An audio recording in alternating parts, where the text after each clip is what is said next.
Magandang hapon po. Nabalitaan po natin sa Facebook, nagkaroon ng trahedya dito po sa Bulacan, sa Tungkong Mangga.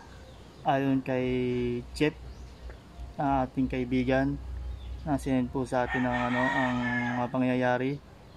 Naway atin sila ipanalangin ang mga na-disgrasya o sana maging maayos naman po sila po, at panalangin po natin po sila po.